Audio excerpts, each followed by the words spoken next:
Salut tout le monde, on se retrouve pour ce vlog numéro 10 et franchement je suis content. Je suis content pourquoi? Parce que les dernières semaines, vous avez pu le voir, c'était la fin du world building, enfin la fin. J'avais l'impression que j'avais plus envie d'aller plus loin mais qu'il manquait encore certains éléments. Et bon, les fiches pour le manoir d'Icani sont pas encore faites, mais c'est finalement la fin du roman donc... pour l'instant, ce sera pas vraiment un problème de pas encore avoir exactement ces lieux qui sont faits. Je me suis dit que j'allais me calmer un petit peu pour le réalisme exact de l'emplacement géographique parce qu'il y a quand même pas mal de temps qui est passé, notamment quand je me suis rendu compte que j'étais finalement plus éloigné des côtes avec le Nevada que ce que je pensais.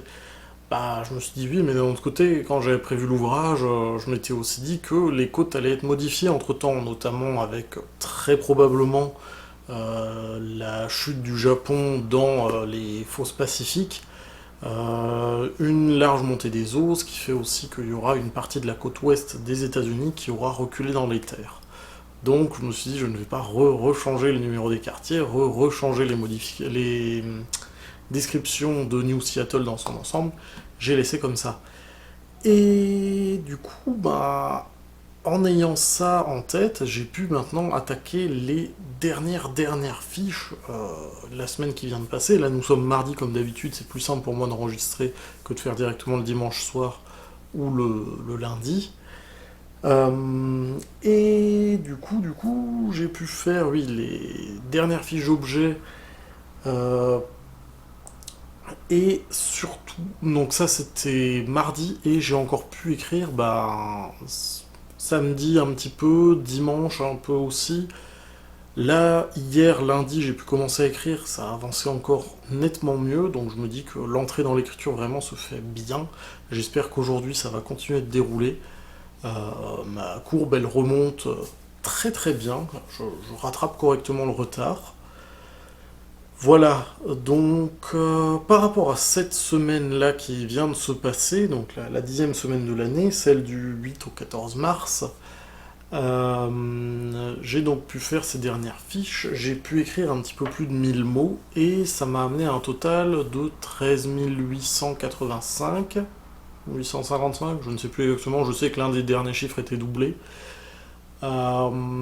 et j'en suis vraiment content. Et le point que j'avais envie d'aborder aujourd'hui, enfin cette semaine, pour meubler un petit peu, pour que je parle pas juste de chiffres, que ce soit pas trop répétitif d'une vidéo à l'autre, même si vous l'avez vu, l'humeur change beaucoup, et que là, c'est... Voilà, vraiment, je suis très content, je trouve plus le français pour a relief, mais c'est un soulagement, voilà. C'est un soulagement de voir que ça avance de nouveau, que je peux continuer.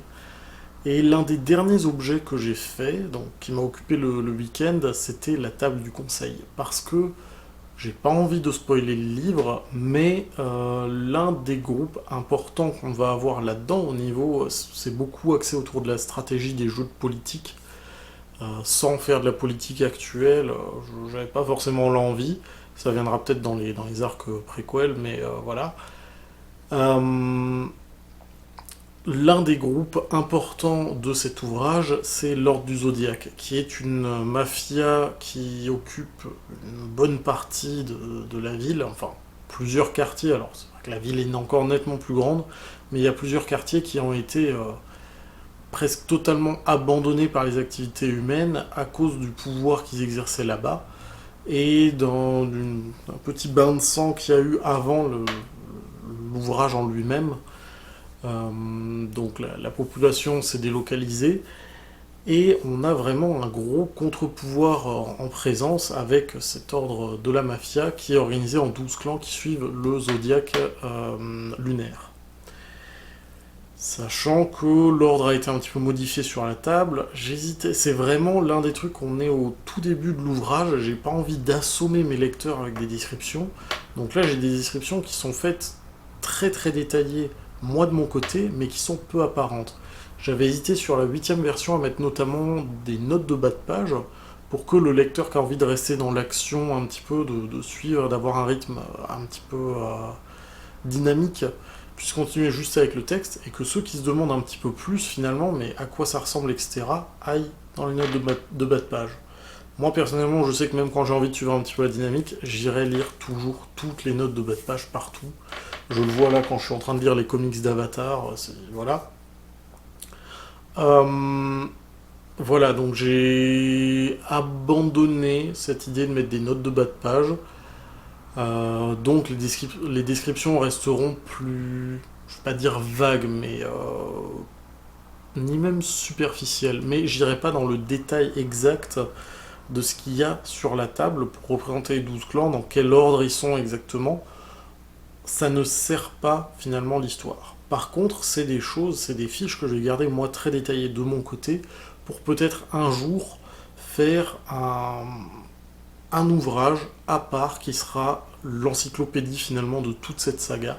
Mais il faudra d'abord que j'ai publié la saga, donc on parle de quelque chose qui n'arrivera pas avant une bonne décennie ou deux, facilement.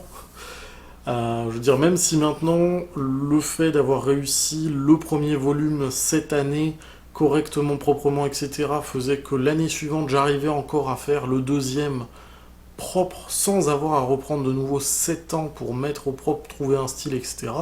Je veux dire, même si j'arrivais à sortir un volume par an, et il y a pour plus de 10 volumes qui sont prévus. Enfin, pas exactement, parce que là, l'arc 2314 sera a priori une trilogie.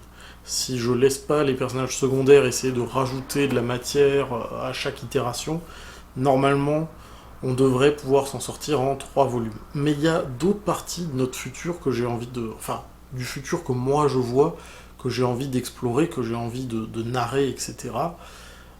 Et tout ça reste autour de plusieurs fils rouges. Donc pour moi, si je fais derrière un almanach, on va dire plutôt qu'une encyclopédie, un almanach de toutes les fiches de personnages, de lieux, d'objets qu'il peut y avoir qui sont importants dans cette saga, je préfère le faire une fois que toute la saga est sortie, parce que il y a certains détails de l'arc 2314 qui vont me faire des grosses révélations par rapport à l'arc 2083, par exemple, tout bêtement.